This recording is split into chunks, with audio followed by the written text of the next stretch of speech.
Toto video bude o dejinách a zemepise štátu, ktorý má veľa označení.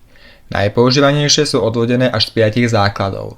Názov Deutschland a ďalšie podobne znejúce varianty vychádzajú zo starohornonemeckého slova pre patričnosť k ľudu. Latinské pomenovanie Germánia označovalo úrodnú pôdu za hranicami ríše. V slovanských krajinách je rozšírený názov Nemecko, lebo obyvatelia používali odlišný jazyk a boli pre nich nemí. A napokon posledné ekvivalenty vznikli odvodením pre mená nemeckých kmeňov Alemánov a Sasov.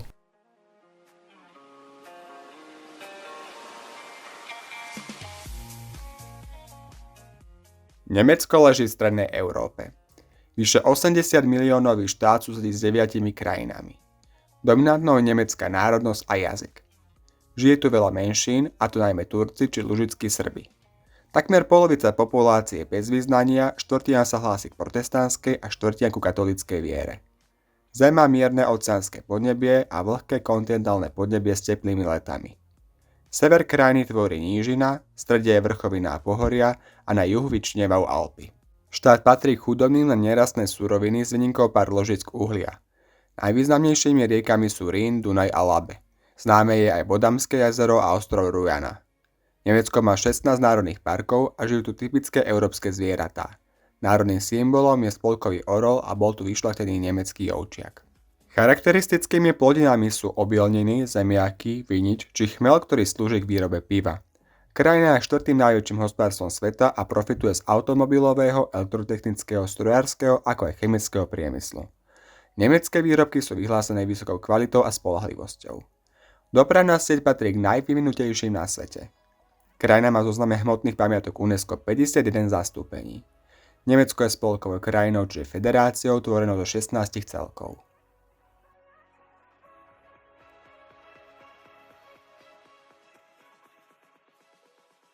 O Nemcoch sa tvrdí, že sú dochvíľní iba až puntičkársky. Radi si potrpia na poriadok a dodržiavanie pravidelne už sú akékoľvek. Ich jazyk je pre mnohých ostrý a ťažko zrozumiteľný, čo môžem potvrdiť, lebo ani mne po 9 rokoch učenia sa mu nepodarilo celkom porozumieť. Nemecký národ je v mnohých ohľadoch pre jeho vysokú životnú úroveň dávaný za vzor. Tá však nebola vždy samozrejmá, lebo krajina zažila nielen obdobia rozkvetu, ale aj temna. Ak vás zaujíma, čo všetko Nemecko vyformovalo, tak by ste sa mali oboznať aj s jeho dejinami.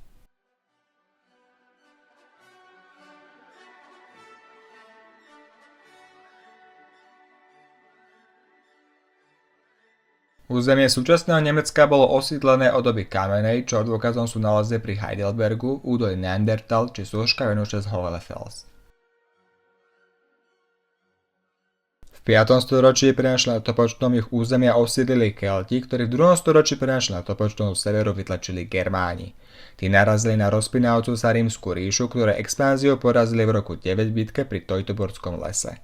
Územie bolo následne rozdelené ochranným rímskym opevnením Limes Romanus a v rímskych provinciách sa šírilo kresťanstvo až do pádu Rímskej ríše.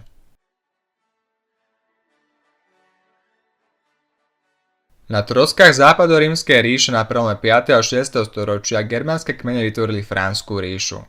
Najväčší rozsah dosiahol za Karola Veľkého, ktorý bol korunovaný za rímskeho cisára.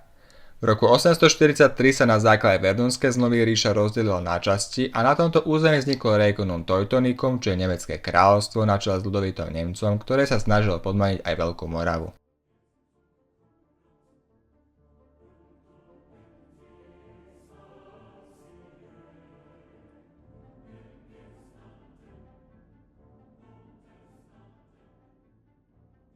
Obdobie kráľovstva sa skončilo premenou v rímsko-nemeckú ríšu, a to korunováciou Ota I. Veľkého, ktorý dokázal v bitke pri rieke Lech odvratiť starých Maďarov.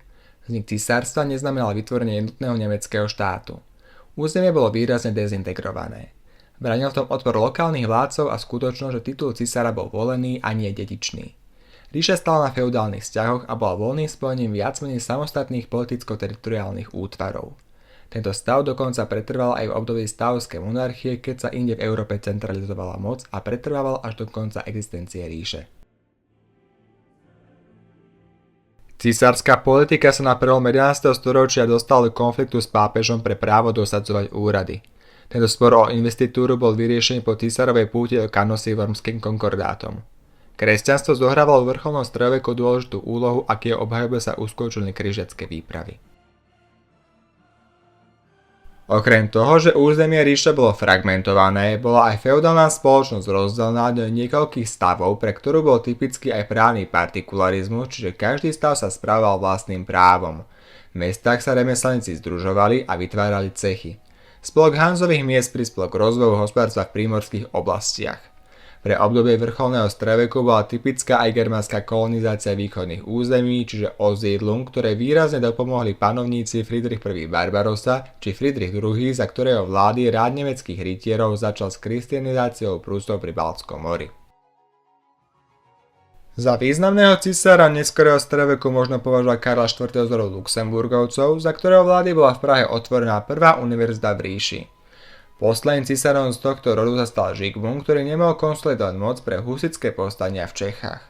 Po ňom sa k moci dostávajú za pomoci bohatých bankárskych a obchodných severotalianskych rodín Habsburgovci.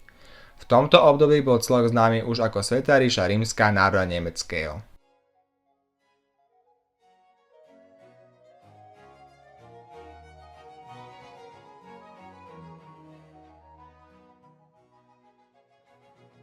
Koniec stredoveku a nástup novoveku bol na nemeckom území spájaný s vynálezom Gutenbergovej knih tlače, uprednostne renesančného umenia, ktorého predstaviteľom bol Albrecht Dürer, no najmä s Lutherovou kritikou cirkvi, ktorá došla až k rozkolu kresťanstva. Konflikt medzi protestantmi a katolíkmi dočasne vyriešil Augsburský mier. Ďalšie nepokoje pretrvávali v období reformácie a protireformácie, ktorá sa presadzovala aj inkvizíciou a za pomoci príručky kladiva na čarodejnice. Spor vyvrcholil počas 30-ročnej vojny. Po Vestfálskom mieri ostala ríša vyľudnená, zmenšila sa jej plocha a hlavne stratila svoje mocenské postavenie. K predstaviteľom vedy raného novoveku patril fyzik Johannes Kepler a filozof racionalista Leibniz. V následujúcom období cisárstvo pretrvávalo, no suverenita sa presunula do jednotlivých štátov. Z nich vynikalo Rakúsko a Prusko, z ktorých vznikli absolutistické veľmoci na čele s osvieteným panovníkom, akým bol aj Friedrich II. Veľký. Je to obdobie, keď boli prijaté zásadné sociálne reformy a rozkvitalo aj barokové umenie aj vďaka Johannovi Sebastianovi Bachovi. K definitívnemu rozpadu ríše prišlo na počiatku 19. storočia, a to aj pre silnejúcu pozíciu Napoleónovho Francúzska, ktorý na časti územia vytvoril rímsky spolok. Po porážke Francúzska boli pomery upravené Viedenským kongresom, ktorého konzervatívny charakter mal zamedziť vzniku ďalších revolúcií v Európe a potvrdil rozdrobenosť Nemecka. Na jeho území vzniklo pod predsedníctvom Rakúska voľné združenie štátov, nemecký spolok. V tomto období pôsobil filozof Immanuel Kant, skladateľ klasicizmu Ludwig van Beethoven, dramatici a prozaici Friedrich Schiller a Johann Wolfgang von Goethe a zberatelia rozprávok bratia Grimmovci.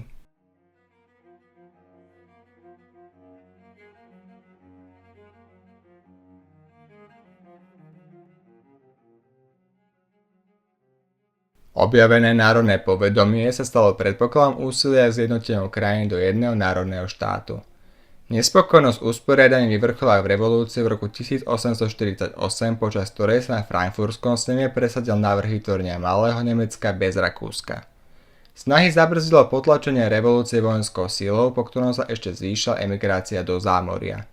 Proces zjednotenia sa završil až v roku 1871, kedy po druhej šlezvickej, prusko-rakúskej a napokon prusko-francúzskej vojne prišlo k vzniku nemeckého cisárstva, ktorom mali rozhodujúce postavenie protestantský a militaristický Prusy. Ohromný jednotný hospodársky priestor, získané vojenské reparácie a prebiehajúca industrializácia umožnili pokrok a prudký ekonomický rast. V 19. storočí prišlo k rozmachu romantickej hudby, ktorú komponoval Robert Schumann, Richard Wagner, Richard Strauss a Johannes Brahms. Vede a technike sa venoval Alexander von Humboldt, Wilhelm Röntgen, Robert Koch, Werner von Siemens, Karl Benz, Rudolf Diesel, Ferdinand von Zeppelin či Robert Bosch. Rozvíjala sa aj filozofia, ktorej predstaviteľmi boli voluntaristi Arthur Schopenhauer a Friedrich Nietzsche, ako aj marxisti Karl Marx a Friedrich Engels. Najvýraznejšou osobnosťou politiky bol nekompromisný kancelár Otto von Bismarck, ktorý budoval zámorskú koloniálnu ríšu a uzavrel spojenectvá, z ktorej vznikla vojenská aliancia Trojspolok. Ďalšie hospodárske súperenie v Európe prerastlo do ozbrojeného konfliktu, kde Nemecko bojovalo na dvoch frontoch. Vyčerpávajúce zákopové boje na západnej fronte trefne opísal spisovateľ Erich Maria Remarque. Prvá svetová vojna skončila pre Nemecko drvivou politickou, hospodárskou, územnou a vojenskou porážkou. Radikalizovaná situácia viedla k pádu císarstva a k nastoleniu republiky.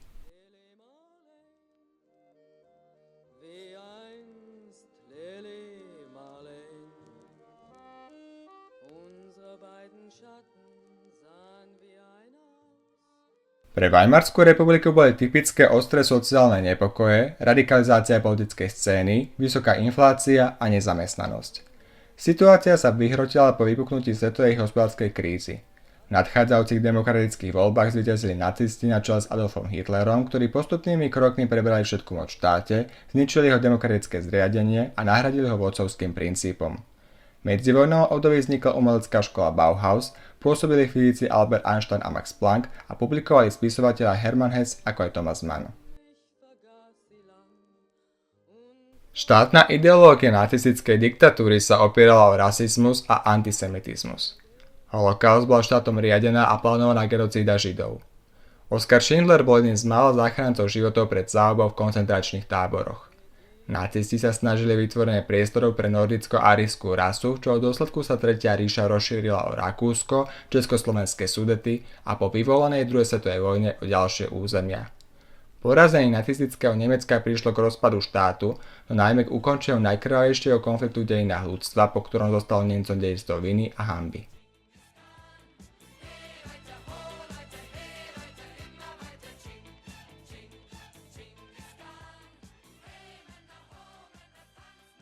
Infraštruktúra Nemecka bola po druhej svetovej vojne totálne zničená a súčasne krajina bola zaplavená odsunutými Nemcami z východnej Európy.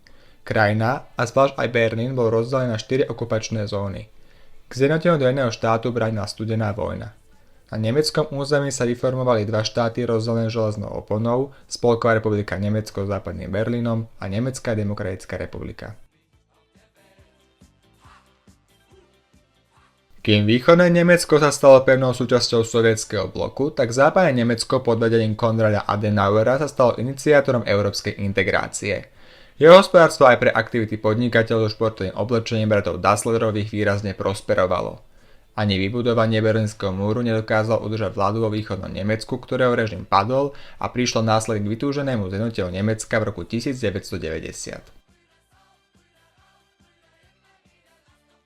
Zjednotené Nemecko má vedúce postavenie ovplyvňovanie európskej politiky a ekonomiky. Krajina stojí pred výzvami, akým je mier a bezpečnosť v Európe, vysporiadanie regionálnych rozdielov, imigrácia a ekologicky udržateľná budúcnosť.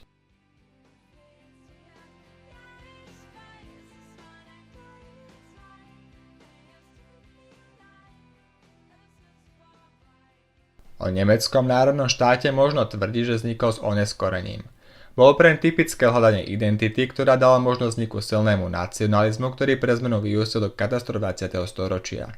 A aj preto súčasní Nemci majú plitké národné povedomie, ktoré sa neopiera o vedomosti z hlbokej minulosti, ale ponaučenie z chýb z predošlého storočia. Väčšina Nemcov je hrdá na svoju vlast nie pre obzeranie sa dozadu, ale pre jej technickú vynaliezavosť, kvalitné výrobky, precíznosť, politickú stabilitu, kultúrne a športové úspechy a ekonomickú výkonnosť.